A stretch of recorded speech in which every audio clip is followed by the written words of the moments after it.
Once again, church, it's been great worshiping the Lord with you this morning.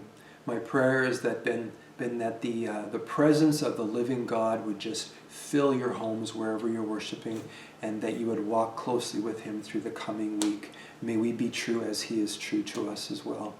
As we're thinking about next Sunday, just a couple things to mention. We're going to be having communion next Sunday, so those that are leading house churches. By the way, just as a little plug here, I encourage you to get into a house church.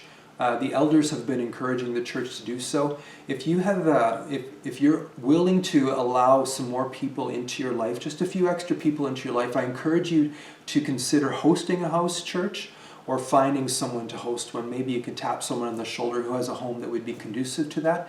Marcy and I are hosting a house church in our home, and it's been so rich and good for us. So good to worship the Lord with others on a Sunday morning. So I just want to encourage you to get into house churches.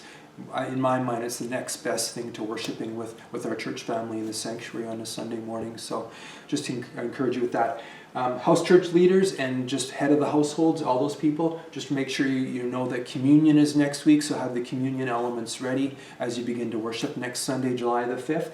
And one other thing, we're going to start a new sermon series next Sunday on the book of Joel. Just a little bit of explanation here.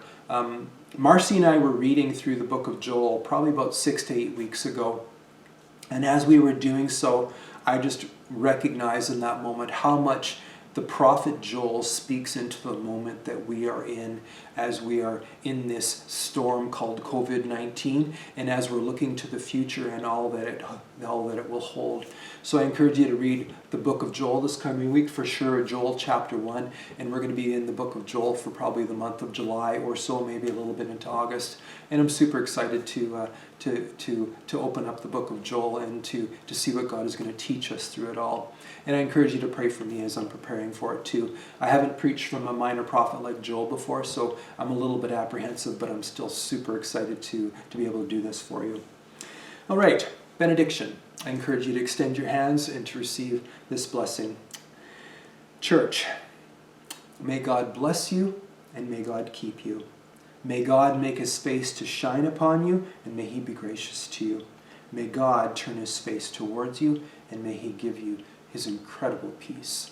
Let's receive the peace and the grace of God today and take it out to our world. Amen.